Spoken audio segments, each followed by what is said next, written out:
Present. Dr. Damari Bonilla Damari. Miss Debbie Kulik. Present.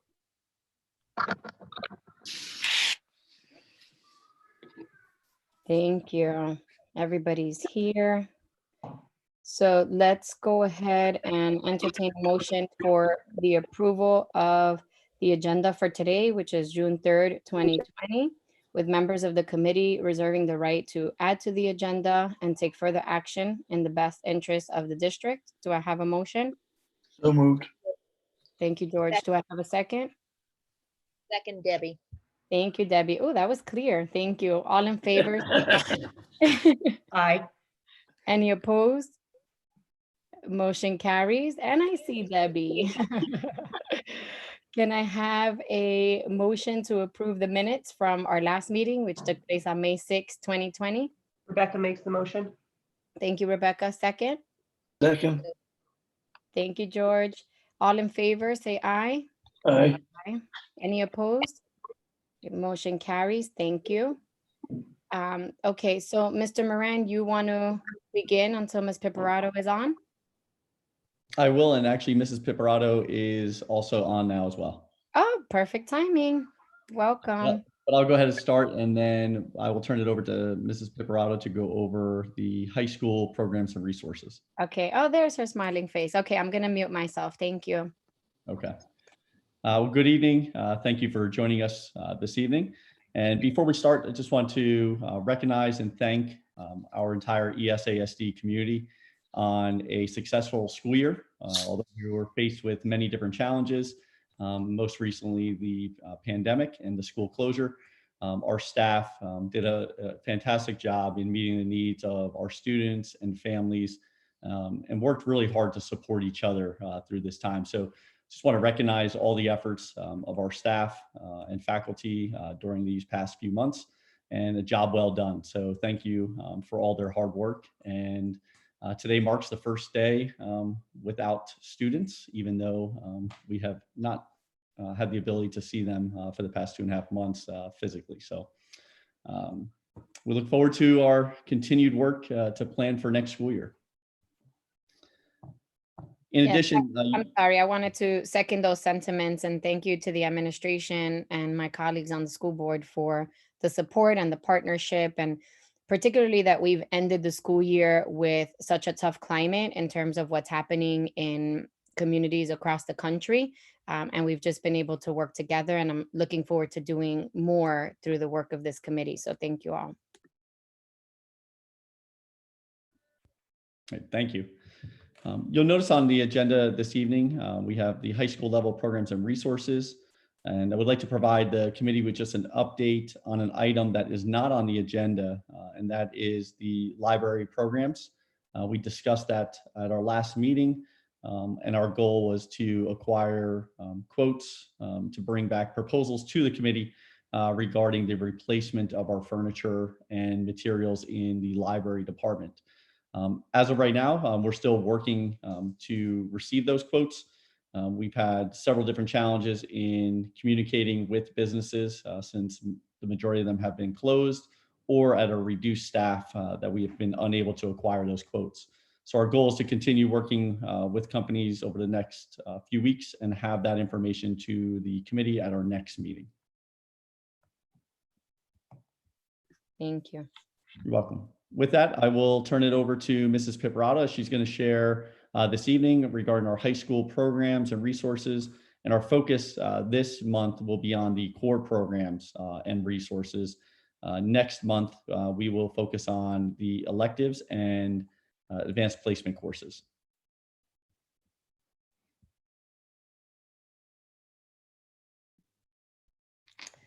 Great, thank you, everyone. Good evening. Nice to see all of your smiling faces.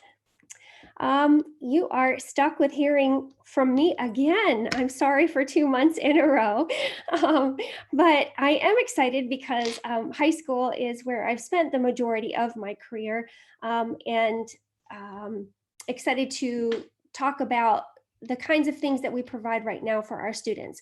As Mr. Moran said, we're only going to talk about the core subjects, and we're talking about what we require of our students right now. The good part of high school is that, especially towards the end years, there's a lot of student choice in terms of electives. It just makes it really a long presentation because there are so many choices. So we decided to cut it into two and to tell you what you would be required to do as a ESASD high schooler in order to complete your diploma requirements. So I know you have in front of you the handouts that we provided. It looks again like our other two that we talked about. We're framing it with our 5 strategic objectives and in light of the our tiers of intervention. So we're going to do the high school by grade. We're going to do 9th, 10th, 11th, and 12th tonight. And instead of days of instruction or minutes of instruction, which we've talked about before, the high school world is really arranged around the credit system. So there's a certain amount of credits that the school board and school board policy says that students have to attain in order to graduate with an ESASD diploma. And so I framed it that way for you so that you can see what a student would have to do. In a typical schedule, a student has the ability to earn 8 credits per school year. There are 2 main ways to do this. And different high schools around the nation have different ways of doing things. So you could offer a 41 to 45 minute class, 180 days a year, or a 82 to 90 minute class for 90 days a year. Either way, those equate in hours to 180 days of instruction that meets PDE's requirements, and that's 1 credit. So for the most part, you'll see in the high school program of studies that credits or classes are valued at either 1 credit, a 0.5 credit, and there are some few ones, some select ones that are at a 0.25 credit. 9th grade, don't get a lot of choices, but we do have some variation due to the fact that some students, as you heard last week, can start Algebra 1 at an earlier rate. So if they start that in 8th grade, in math for 9th grade, you have 2 options when you get to 9th grade. You can have either Algebra 1 or Algebra 2. The majority of our students take Algebra 1. Those who have decided to take it already in middle school advance to Algebra 2. It's the same format again. I'm not going to repeat myself. You'll see the primary resources on the right are listed. Those are the publishers and the names of the texts that we have for these classes, so the materials that we have. All of these classes are also offered at 3 different levels: at an applied level, at a college prep level, at an honors level. The different levels, for the most part, do not have different textbooks, and so that's why I didn't differentiate, although you'll see at some instances that there are. So in 9th grade, you take 1 credit of math, you take 1 credit of English, 1 credit of social studies, and it's world civilizations in 9th grade, 1 credit of science. The course is general science for everyone in 9th grade. We take a 0.5 credit of health and physical education, and that's usually divided in a 0.25 health and 0.25 phys ed. And then you have the option of 3.5 electives. The freshman year is different than all the other 3 years in that for whatever reason in the past, we've dictated that one of those 3.5 credits needs to be either the Intro to Business class or a world language class. If you remember from middle school, you also have the option to start your year-long world language levels in middle school. So some of our students choose world language 1, French 1, German 1, Spanish 1, or they continue with the French and Spanish that they had in middle school to have a French 2 or a Spanish 2. All of those classes are offered whole group sessions, so you'll see that they're marked as tier 1s, and for the most part, that's what we offer for our 9th graders. So really they have the choice of 2.5 electives to choose from that are completely independent that they can do all on their own. Any questions about our 9th grade? Okay, I will move on to 10th. 10th grade, like 9th grade, is, and I forgot to say this about 9th. So in 9th and 10th grade, we require our students to have a full schedule. So we ask them to please select 8 credits. We don't want them to have any study halls because we want to be sure that if there are any issues with their credits early, we have plenty of space in their schedule in 11th and 12th grade to recover any credits they may need in order to fulfill the 26 that they need for graduation. So you will see, again, 10th grade, the 4 cores, math, English, science, social studies. They're required to have a 1 credit for the year. Social studies is government and civics. And then we have some choice in science with biology and chemistry. I do want to make one notation about science. Science is different at the high school level from a certification perspective than any other subject. So in social studies, let's talk about my certification is in social studies, and they offer a general certification. I'm certified 7 to 12, and I can teach any class in the social studies realm. I can teach psychology, sociology, economics, world history, American history, geography, all of those things I'm certified to teach as a social studies teacher. In science, it's different. In science, the belief at PDE is that the scientific subjects are so specific that they need certifications for the individual subjects within the science realm. So if, for example, we have an opening in economics and social studies, and I've never taught it before, I can teach it. In science, if I'm a biology certified teacher, but there's an opening in chemistry, I can't teach chemistry unless I also have chemistry certification on top of that. So that's one thing that, generally speaking, isn't well known about certifications, and that really does impact staffing and scheduling. So I just wanted to bring that to your attention as we go through, in case there's some questions around science that we have. As you can see, 3.5 electives are allowed and required of sophomores to take in their 10th grade year. Also, there's no qualifications on that. They can take any of the electives that they want, provided there's room, of course. As you go through an elective system, what we often do in order to allow seniors to get their first choice is our Sapphire system, like most LMSs, like most learning management systems, allows a flag to say that if you're a senior and you're trying to get a certain elective, seniors generally have first choice to get the electives that everybody wants, with a proviso, again, that within your 4 years, if you really want it, you will get it, but you may have to wait some years because the demand is so high in certain of our courses.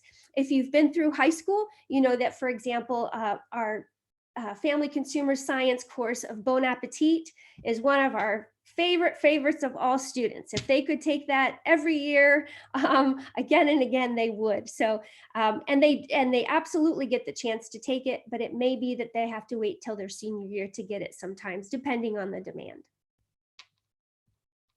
So 9th and 10th grade is pretty scripted.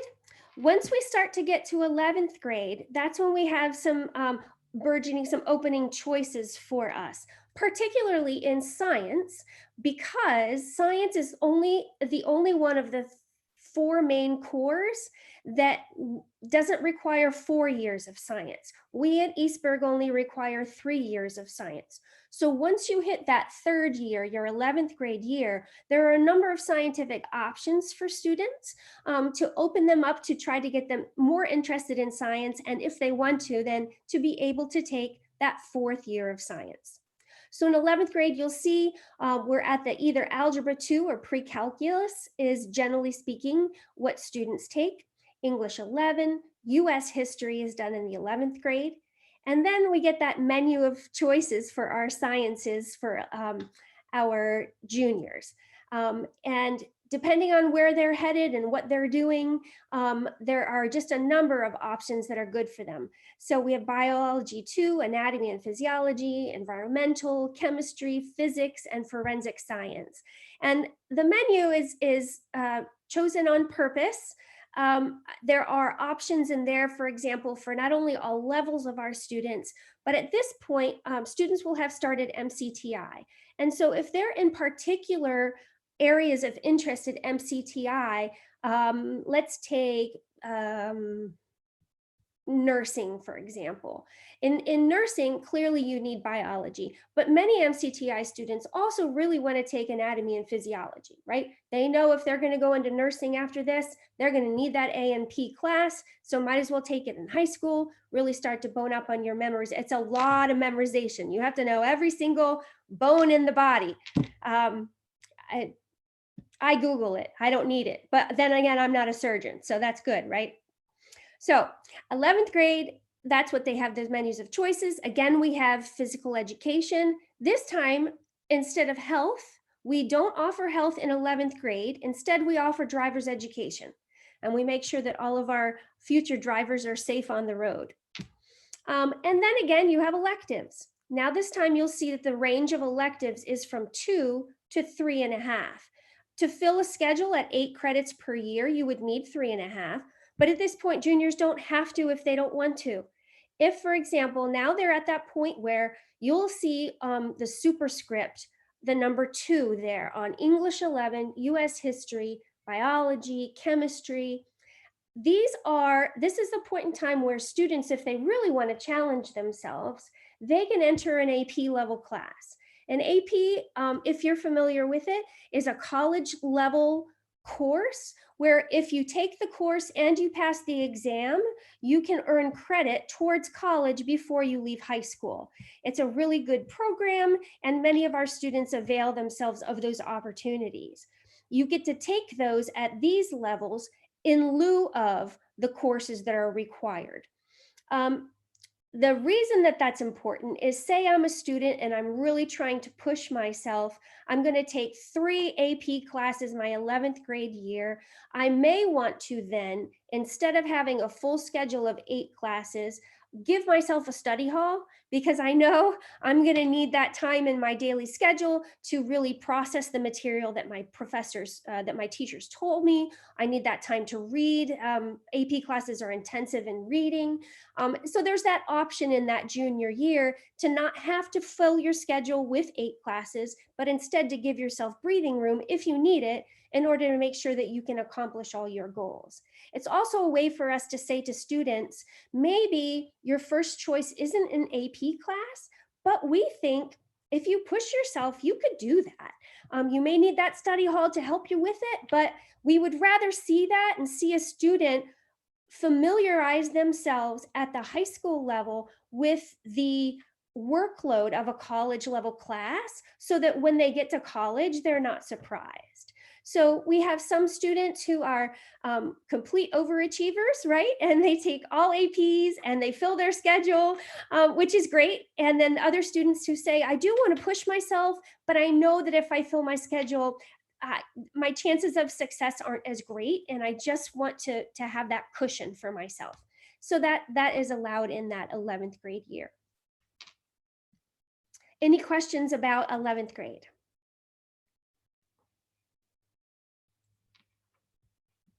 Okay, and now our 12th grade year. So our 12th grade year and junior year, as you know, is a pretty intense year. It's the year students start to really look at colleges, start to apply at colleges.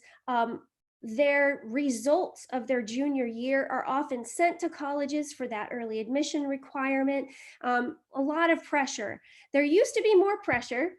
If you remember the old PSSAs, when you got to junior year, you were tested on the PSSAs in all 3 subjects. So junior year was a bear for some students. Now the Keystones allow them to take the test right after they finish the course and not wait till 11th grade. So it alleviates some of that pressure for our poor juniors. But juniors, it's a heavy year.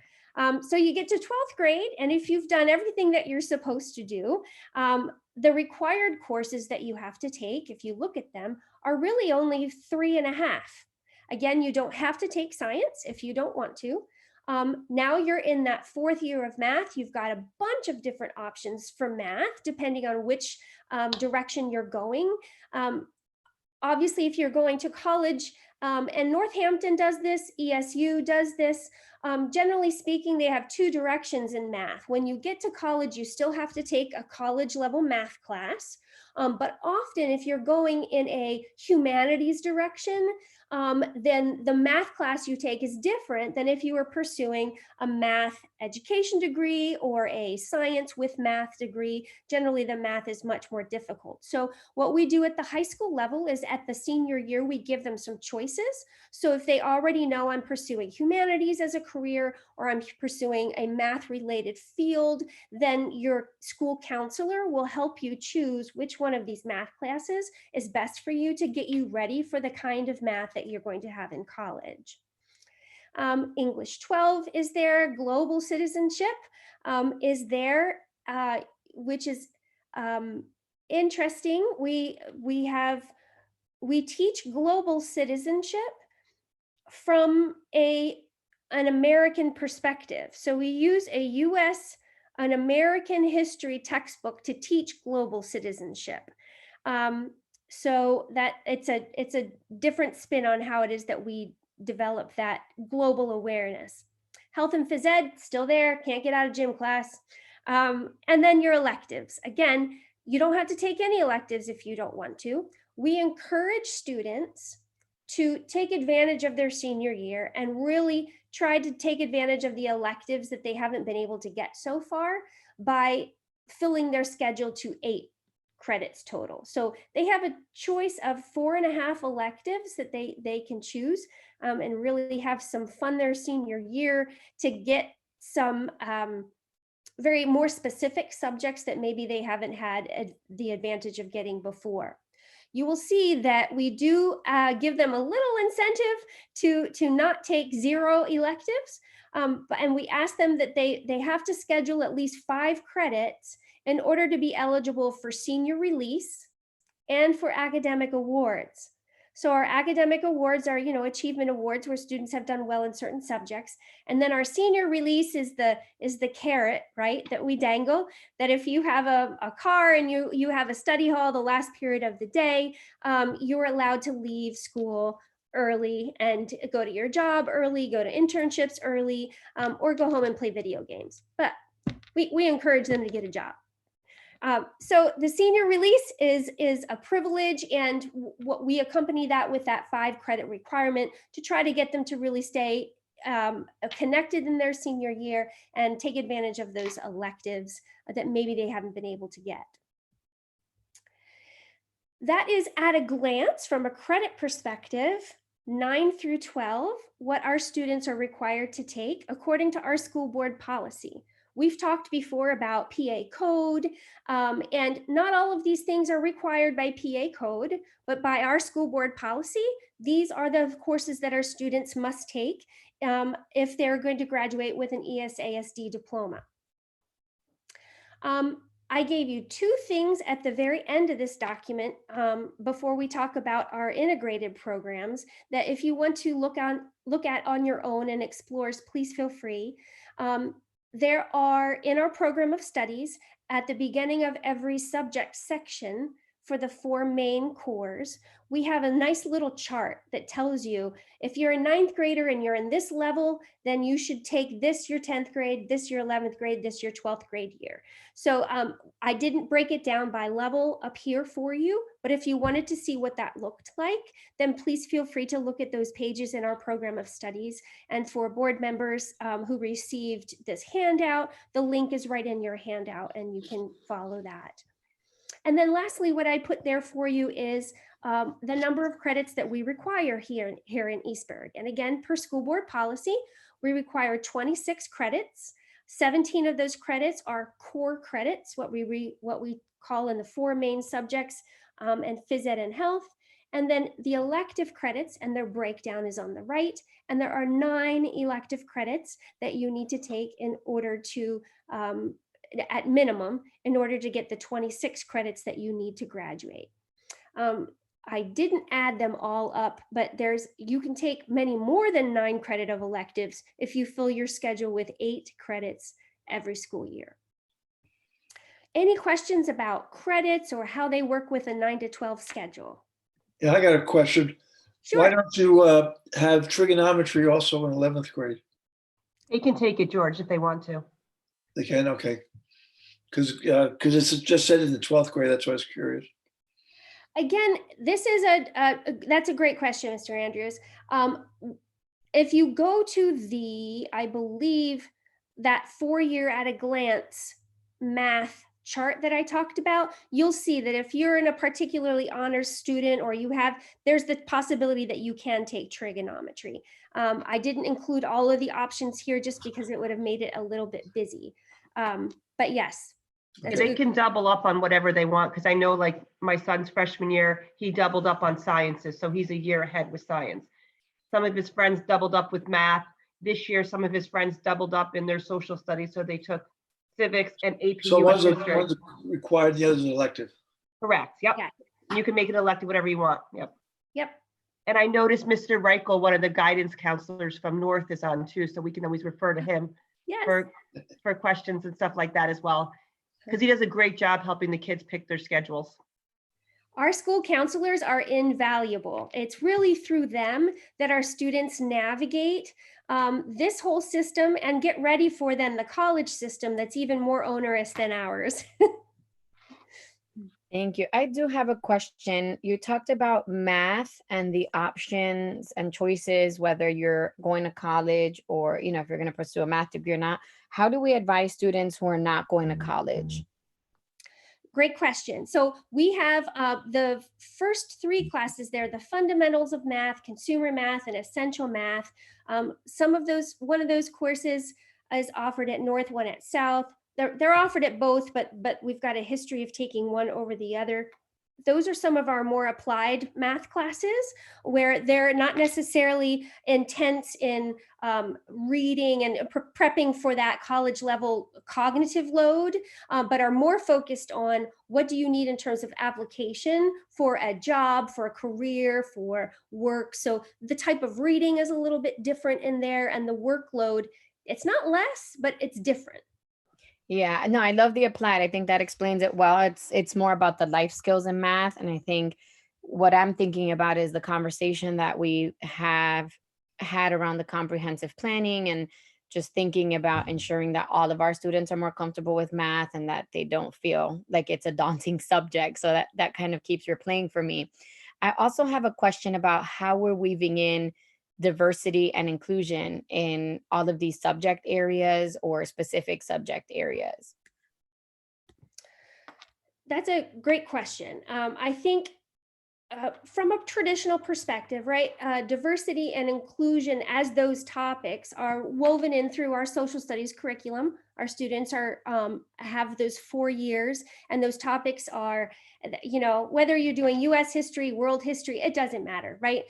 World over, this is something that we, in preparing to be global citizens, we need to take on. And so I will say purposefully, it's done in that social studies curriculum from a culture perspective and making sure that our students feel included, making sure that we're talking about some of those things. I would say that more of that happens in the culture that Mr. Catrillo and Mr. Brenneman set in the building with some of our clubs, with the conversations that we have with our homeroom teachers and some of the times that we have set aside, our unity days that we have at our secondary levels that bring students together, and through our our PBIS programs. There are a lot of messages in there that are done not as one and done deals, right? Let's not say we had a one-time assembly in February and check, we got that done, but more very purposeful things during the year. The conversation, I think, needs to be continued. One of the things that I think we deliver those programs very well. I think our teachers are very concerned about our students making sure that they fit in, et cetera. I don't know if we've done as good a job at taking the temperature of how our students feel on a regular basis and then using their feedback to inform and drive some of our programs. We do that in pockets. I don't know that we have a systemic way of doing that, and that's certainly something that we need to look at.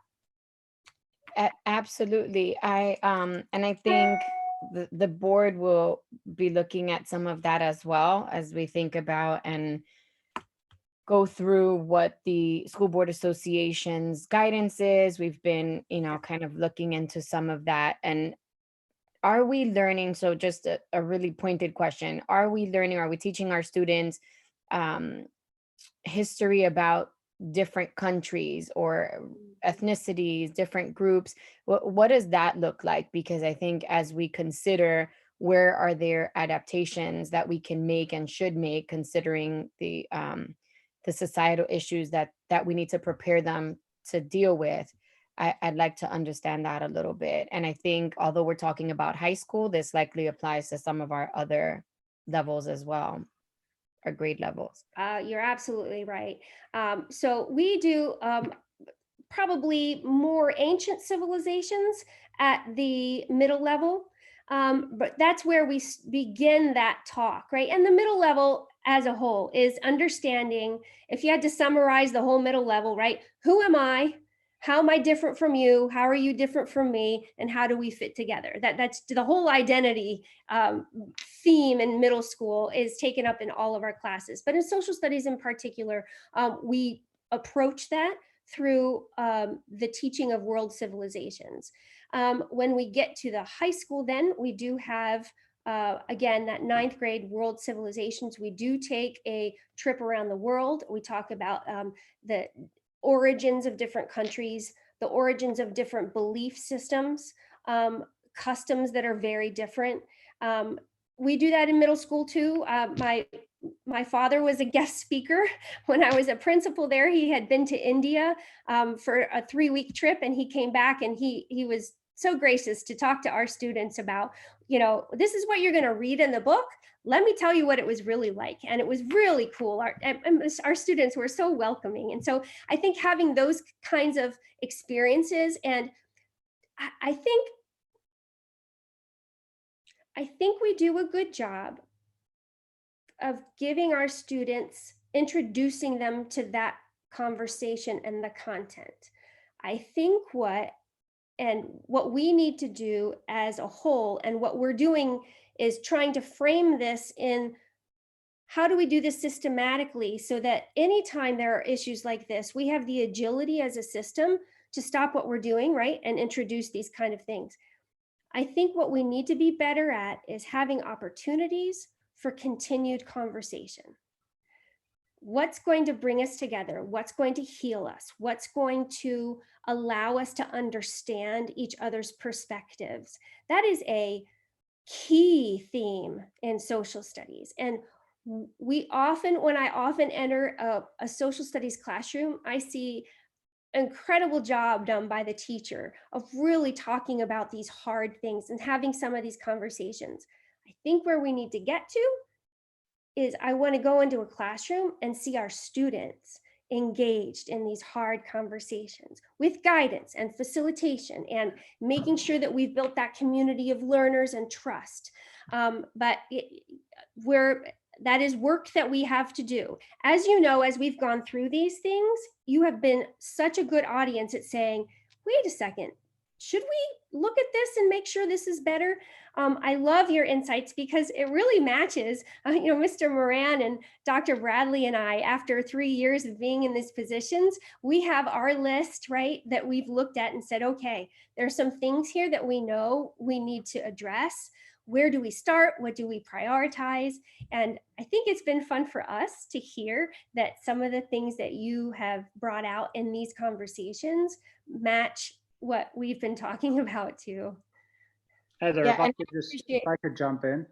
Sorry, thanks, Dr. Edgar. I was going to say thanks to Heather for taking on that question, because it's not a question just for you. It's a question for all of us. So I'm asking it out loud so that we're all continuing to think about it. But yes, Dr. Edgar, I'd love to hear your thoughts. I appreciate the question as well. And the piece that I would just another angle, because I think Heather has covered a nice piece of that. If you take a look at the screen that's up right now, and if you look at the core credits required, I assume everyone's seeing that on their screen. I think it's important, and I think this committee will have a great opportunity to really dive deeper into those core credits required, because there are only a few there that are actually required by the school code that was presented early on in the first couple of meetings. So when you think about diversity and inclusion, it also means how are our programs aligning with the interests that our students have? And there may be, there are general topics that you're seeing, there are subject areas, but as a committee and as a board and as an administration, we can really define what are those social study courses that we want to require all students participate in. And we can even build those, we can design those courses. The school code doesn't limit us in what those courses look like. And that's where local control of the board may be. We want to design a course that ensures all students at East Stroudsburg have these opportunities. And that's going to now be a required course for all students at East Stroudsburg. And at the same time, you have great flexibility in that all those numbers you see there, for example, English is the only core subject that the school code requires 4 credits in. It doesn't require 4 credits in math, science, or social studies. So the flexibility exists for you as a committee and as a board and in collaboration with the administration to really look into that and say, well, how well are our courses and our required courses really meeting the needs of our students from a student choice, student voice perspective, so that students are coming to school and really invested in what they're doing because it's what they're interested in, as opposed to what we require them to do. I always say, when do we make schools something we do for students and not to students? And I use that a lot because I think the difference is we can say you have to take 4 English, 4 math, 3 science, 4 social studies, but that's something we as a district currently are doing to students. If we're going to change that narrative to something we do for students, how do we provide more opportunities for students to be selective and more selective in their choices? And how do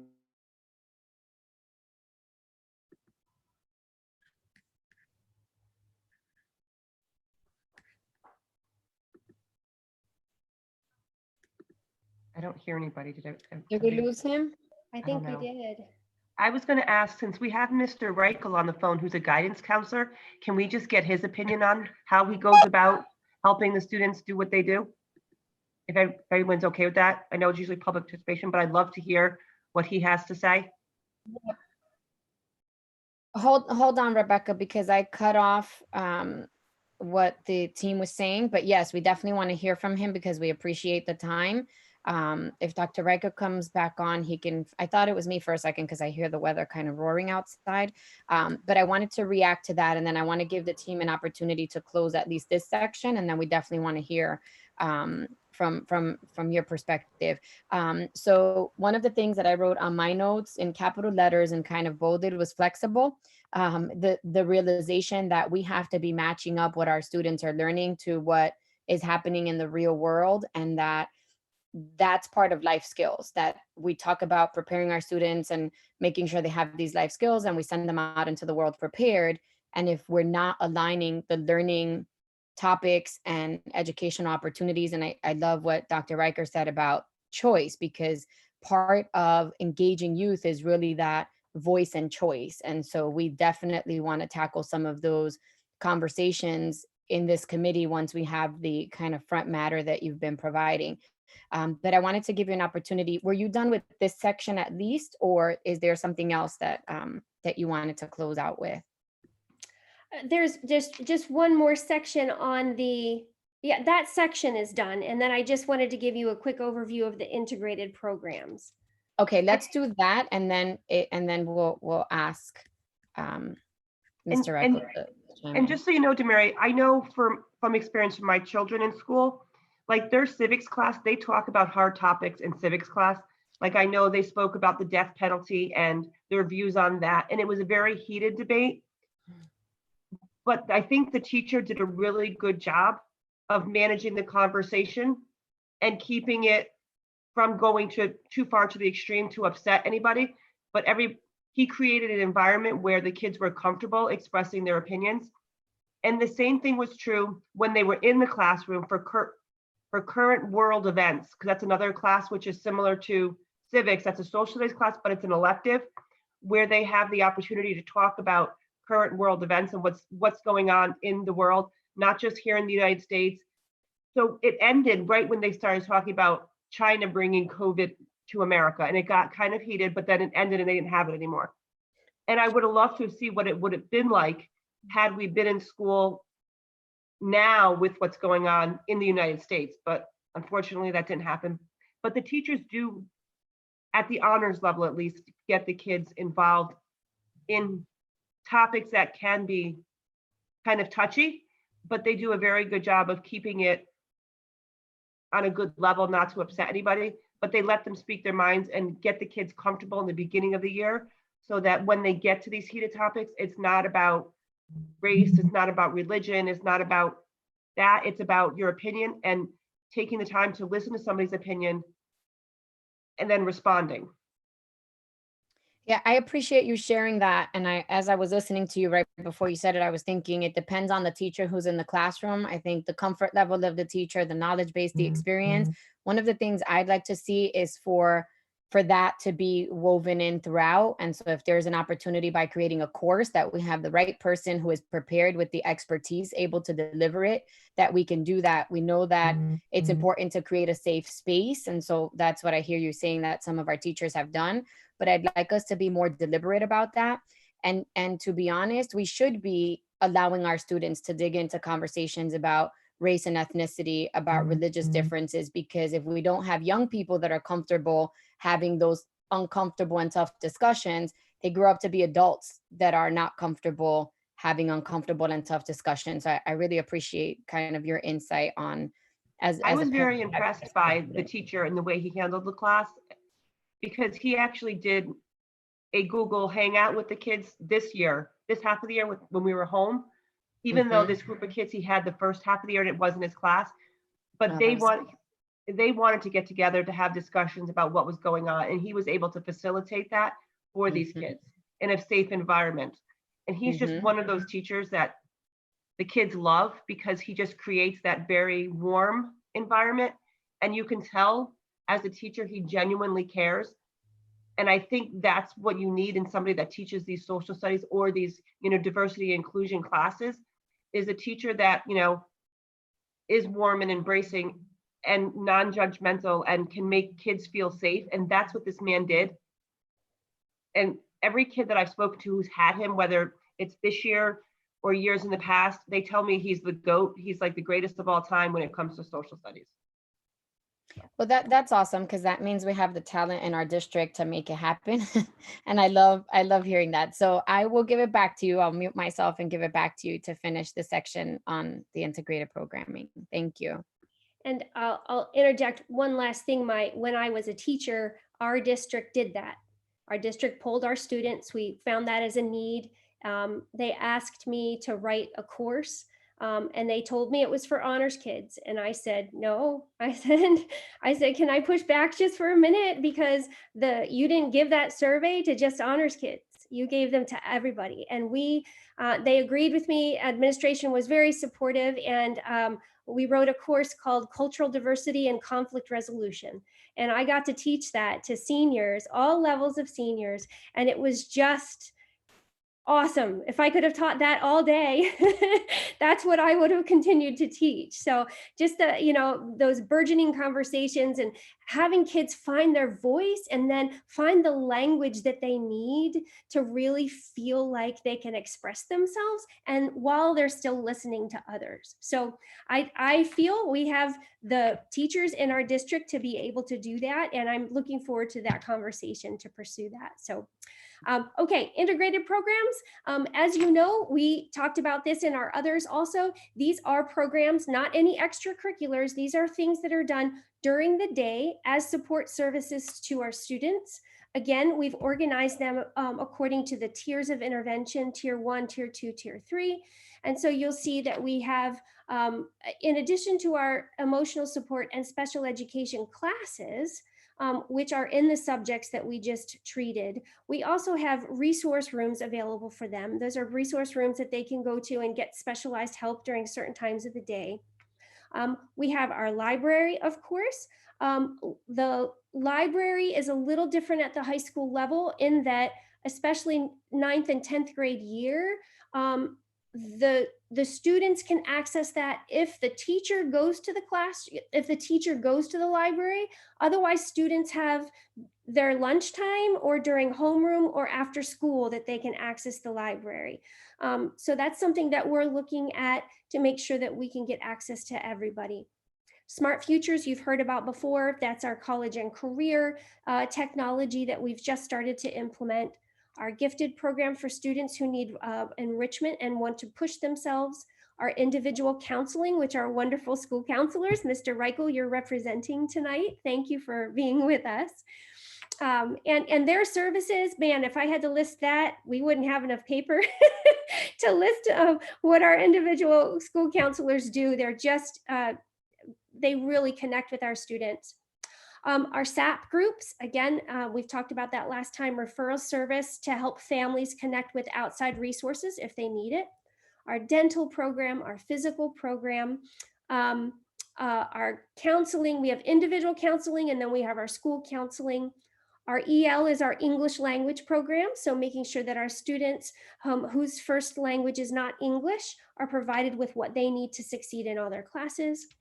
Our safe room, which is a social emotional place where students who are exhibiting anxiety and those kind of things during the day, they know that they can go. Our counseling office has always been that place, but we've had to put some other supports into place because the need, as we've talked about, right, at Comp Plan and other places, the need of our students is increasing. And so we're trying to adjust to make sure that they have what they need during the day.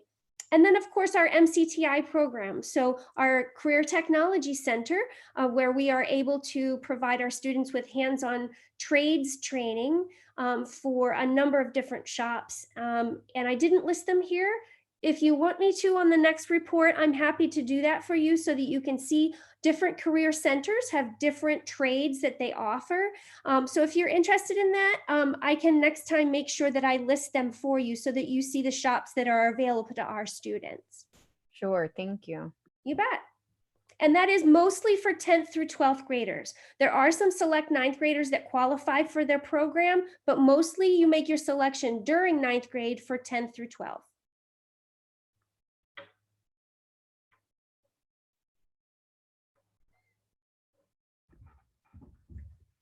Wonderful, thank you.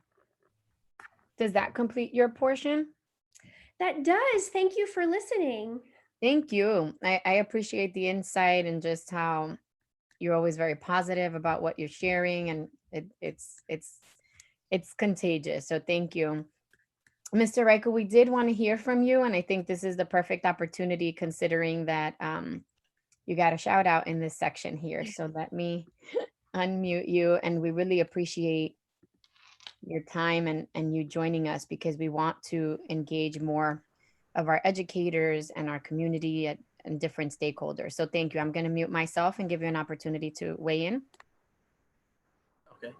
I'd like to say, in addition to being a school counselor in the district, I also am a parent in the district too. So my oldest son goes to Resica and he's going into 2nd grade for next year. And my youngest is actually going to be starting kindergarten. So I do have children, young children growing up in the district. So I'm very vested in the East Stroudsburg School District, and I enjoy working for for That's wonderful. Thank you. Good luck to you all with the kindergartner. How thanks. fun. So to kind of, I heard a couple different things, like how do we prepare the kids more that aren't maybe college bound? Like, so the college prep and the honors kids kind of already know what track they're on and where they want to go. And then you have like the applied kids that maybe don't necessarily know what direction.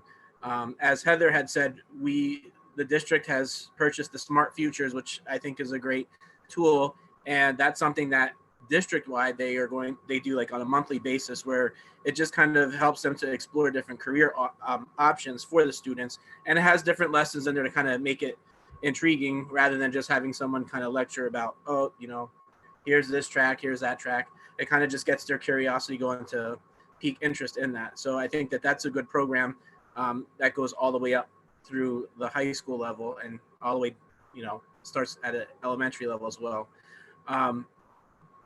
In addition, the counselors do meet with the students too. We do have a broad range of electives, and I will say, just in looking at different schools, we do offer a variety of electives, which is nice because maybe a student, and I've had kids who don't like learning traditionally in a classroom where they'd have to listen to a lecture, so they're more hands-on learners. And perhaps they don't get into an MCTI program because it's limited on the number of seats. So, you could map out their electives so that they're taking like wood construction, wood tech, like those type of classes. They have fundamentals of home repair. Maybe someone likes to go more into the family consumer science, where they're taking some bon appetit, child development, that career path. So there's a lot of different career paths that, as Heather mentioned about the program of studies, it's really a nice tool for educators, even for our teachers, the students, the parents, because it kind of helps. There's guides in there as to if you're interested in a particular career path, it kind of maps out in there what classes you could be taking. So that's kind of more of the academic advising portion of it. I know you had mentioned about diversity. One of the things Rebecca mentioned was our current world issues class. That was an elective that was developed.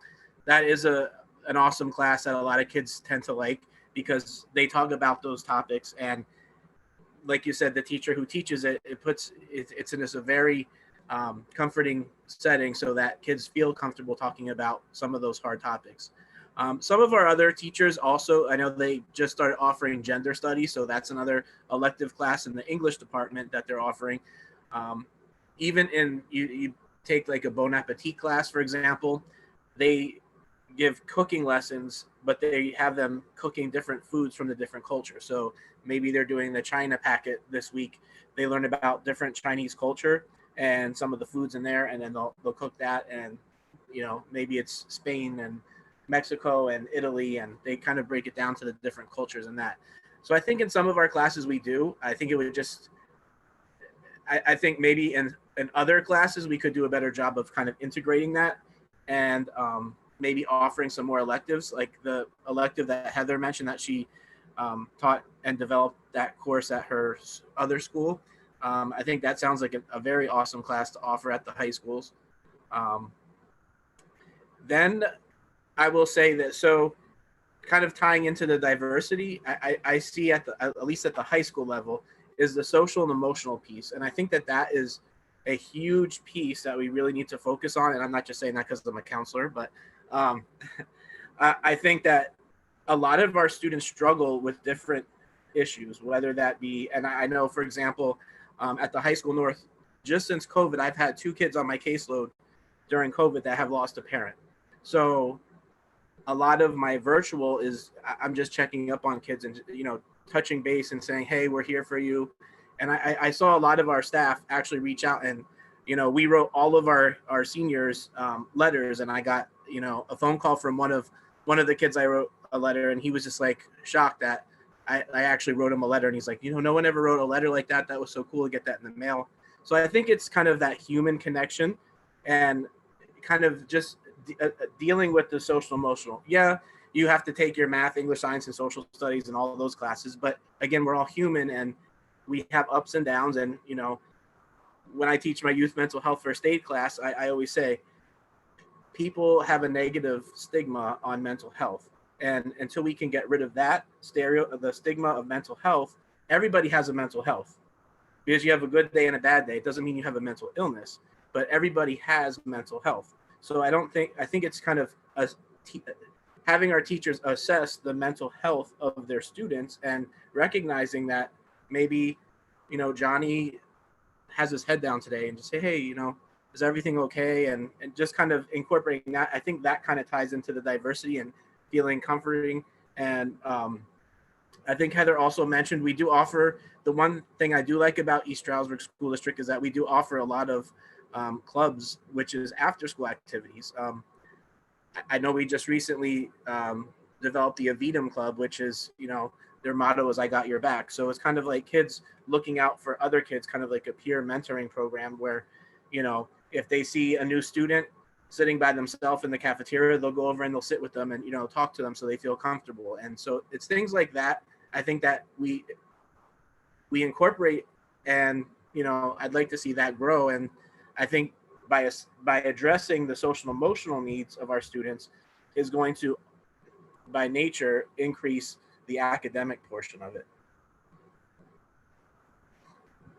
Thank you so much. That was wonderful from your educator's perspective, but then also as a parent. And I love that we are addressing mental health, because that is also a critical component of helping our students develop. And I think you're right. So much of these topics is about dispelling myths and stigma and just breaking through some of those stereotypes.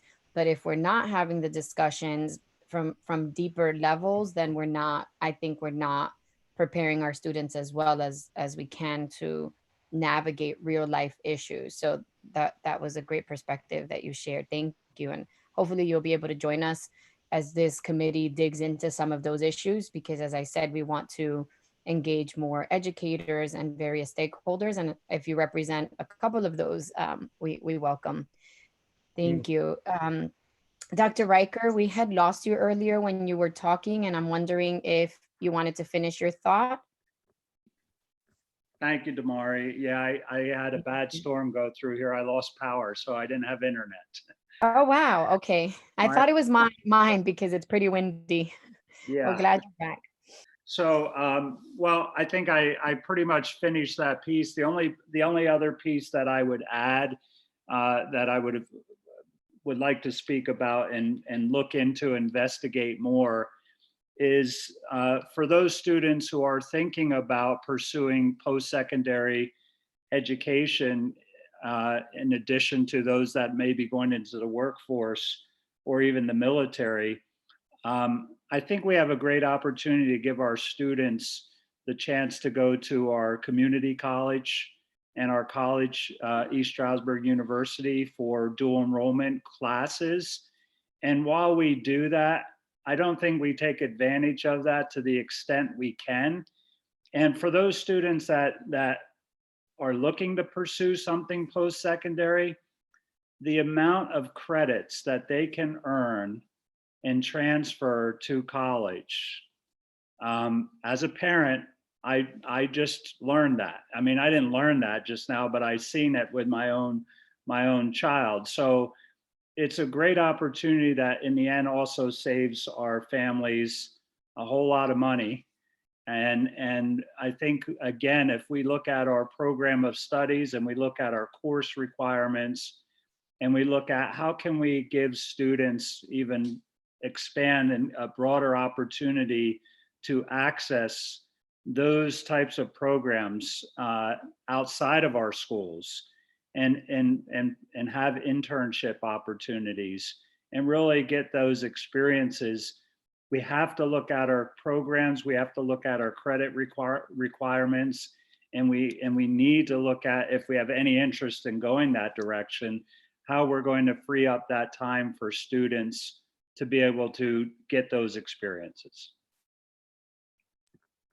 I think we're definitely on the same page, because I had reached for my notepad and wrote down access, and then you said it. So we're on the same page, because it really is about opening opportunities, creating opportunities for our students to have access to be able to do some of the things that their circumstances would not enable them to do. And so when you talked about the students being able to leave with credits and their family saving money, that can be the difference between a student being able to access higher education or not. I mean, if the family is able to save some money, then maybe they can figure out how to afford it versus not being able to. And those are some of the conversations that are not always front and center, because we're kind of making it through the day-to-day, that I'd like for us to have through this committee and through partnership with our educators and those that are serving the students on the front and center kind of aspects. So thank you for that. I was wondering, do students pay for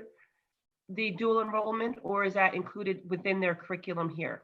No, there is a fee, so there is a cost, and that of course is not always easy either for families to absorb. But the per credit costs for someone who's thinking of or hoping to get access to a post-secondary educational opportunity is far, far less. And their credits from a Northampton Community College or even ESU, they transfer to so many different colleges and universities. And so there is a fee. And obviously that's a whole nother conversation of, is there a way we can support families in those, in helping with those fees? And how might we be able to access some grants or some donations, or the education foundation, that we could start to look at ways to provide some assistance for students who want to, and families who want to take advantage of that opportunity. Right, or would the universities or Northampton do financial aid for high school students to do that, like they do for college? So if they qualified for financial aid through a FAFSA for college, could they do it early and get it for dual enrollment? I want to jump in really quick because I learned something last year that I didn't know, and I brought it up to Mr. Rivera when I talked to him. He didn't have an answer for me, but while our community college system in Pennsylvania is one of the best community colleges system, and I've taken some community college courses, they're good courses. What we're not good at in Pennsylvania is funding that financial aid for our community colleges. We're near the bottom of the 50 states in terms of the kind of financial aid that states can really do for that. So I think really telling kids about the opportunity, yes, there's a cost, but if we can help them cover that cost in high school, it's much less than when they go on their own to the community colleges. Mr. Reichel just texted me, it's $150 per credit, $450 per course.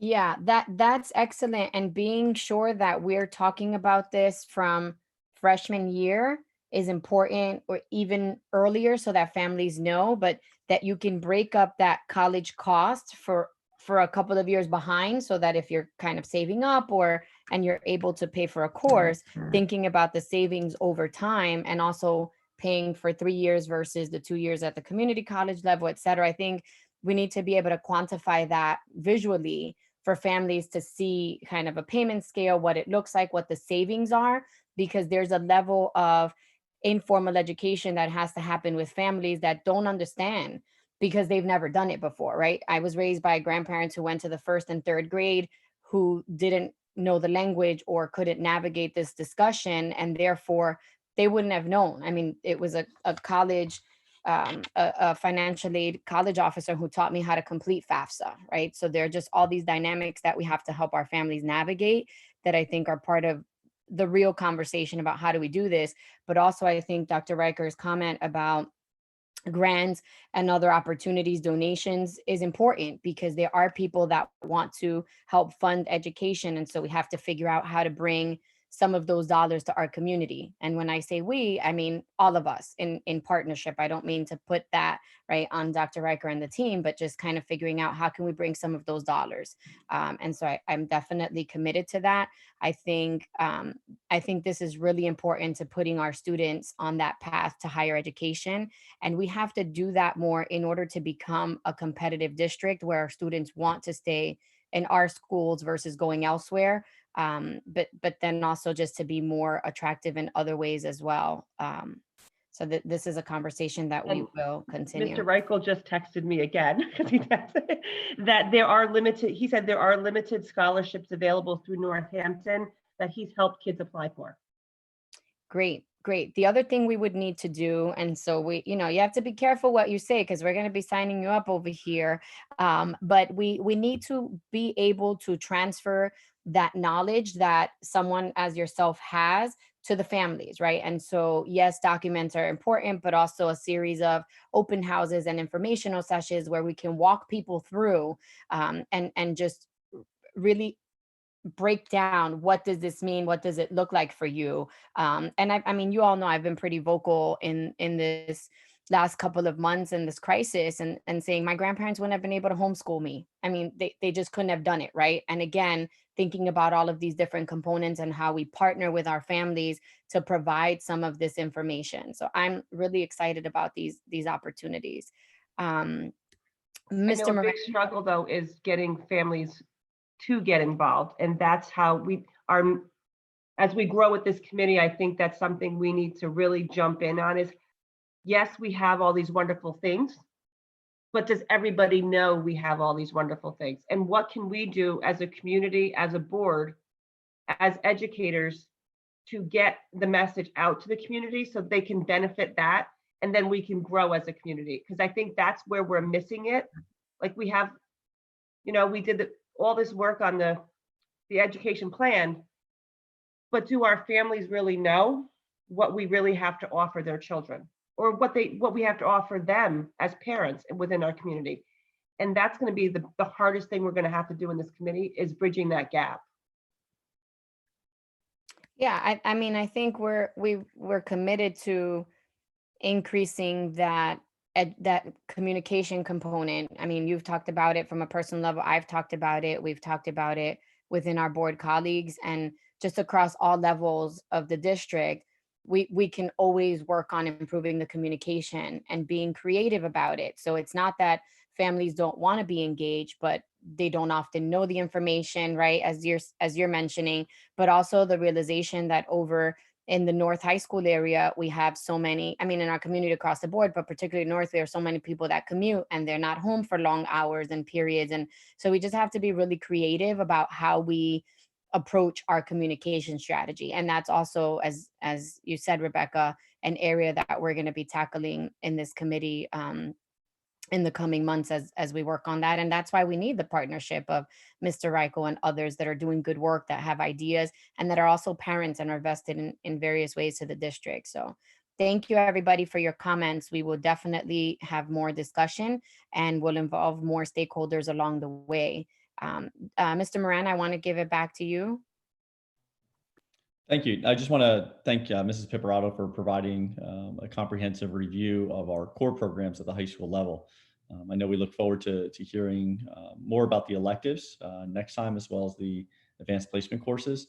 And just thank you to the committee members, I think, for engaging us as educators, but then also those attending this committee meeting in these types of conversations, that will absolutely move us forward as a district. So thank you. At this time, that concludes our information, at least at the high school level. I think right now we would be at public participation. Thank you. If you can type into the chat box or raise your hand on the screen, if you'd like to make a comment, we can unmute you. And Mr. Moran, for some reason, I cannot see the chat box. If you can you help with that? Yes, I have it up. Okay, thank you. I don't see any hands up at this time. Is there anything in the chat box? Not that I see. Actually, I have the participant list. I do not have. For some reason, it's not showing up right now, but I do want to give an opportunity for, I see that Larry Diamond is on the line, school board member. Larry, did you have anything that you wanted to chime in on? Let me unmute you. It always takes me a couple of clicks here. Mr. Moran, are you able to unmute him? I'm struggling a little bit. I can. I just did. Well, I'm asking to unmute, so I think Mr. Diamond would have to then select something. Okay. There you are. Okay. That worked, right? Yes, we hear you. All right. I don't know. I know for myself and a few of my fellow board members, we'd like, a little bit of history of, put together of, the past like 5 or 6 years of some of the grades so that, we can analyze it a little bit and see if we're making progress and just see what's going on in general.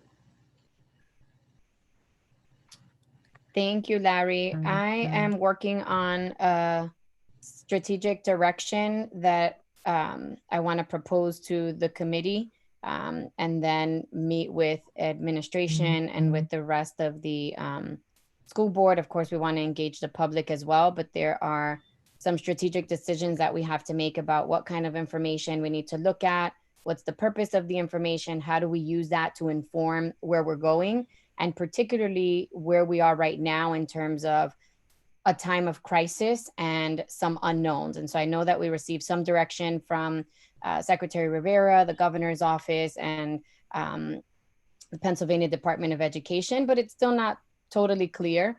I read it on my own, and then I saw Dr. Reicher's updates as well, and we still don't have full clarity. So I think taking into consideration the uncertainty and some of those other challenges and dynamics that we're facing, that will help inform the strategy. But thank you for that. All right, so you're telling me we can't come up with that information in the next week or two? I'm telling you, I can't promise that, but we will talk about it as a committee. And as we agreed in our meeting, our public school board meeting, we will vote. If the majority of the committee feels that we need that information right now before clarifying our strategic direction for the committee, then we will ask for it. If not, then we will put it on the list of some of the things we'd like to access and do in the coming months. Okay. Thank you.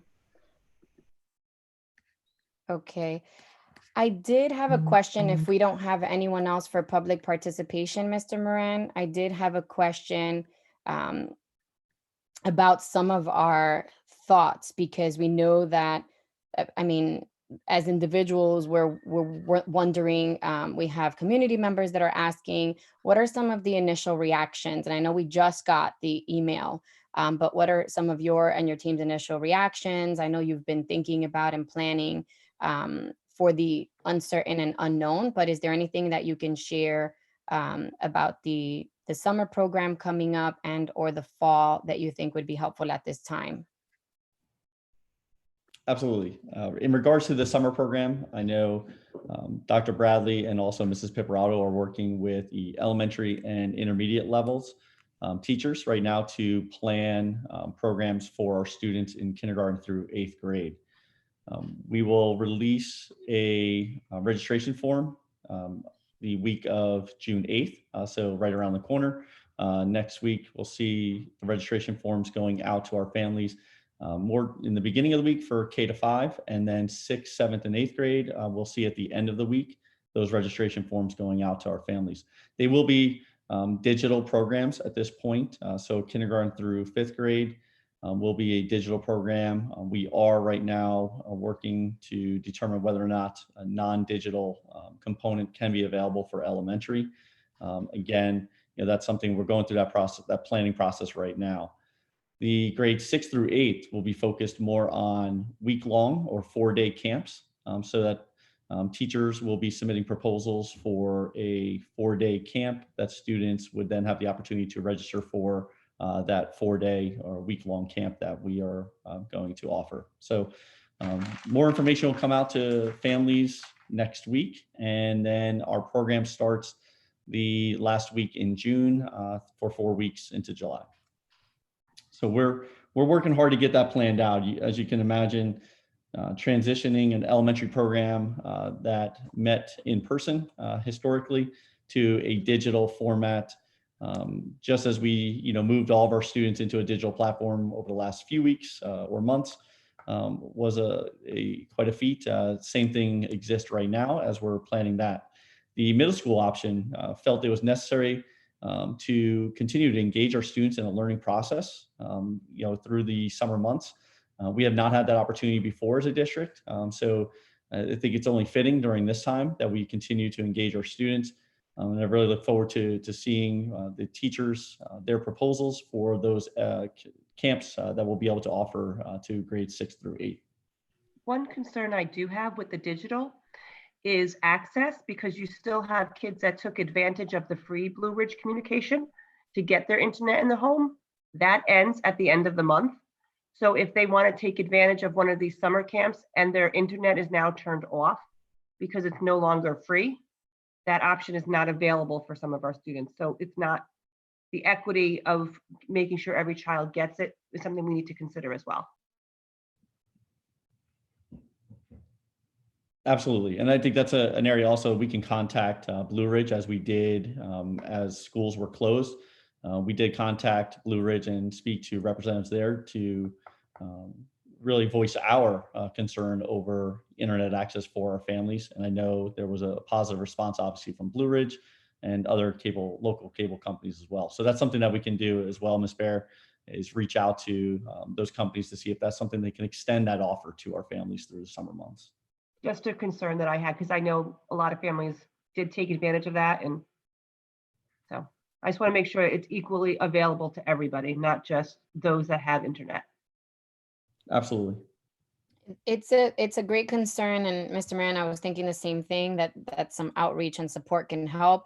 I do want to note that we want to make sure there's access, equity and access is what you're talking about, and I appreciate that. But I do want to note that not all students often engage in that summer program because of work schedules, et cetera. The dynamics are a little bit different right now, and I agree that moving a program that is typically so hands-on to virtual is definitely a challenge. I know my kids are happy that school ended, and when I talked about the summer program, they kind of freaked out, but summer learning loss is real. And in a situation where kids have already had a little bit of a disconnect, and we did a great job as a district of really quickly closing some of that gap, but where it's already been challenging, we know that it's going to be a challenging next school year. So we want to support however we can. I love that we're doing something for the middle school population. I think that speaks to where we are in terms of that social emotional learning component that we talk about all the time,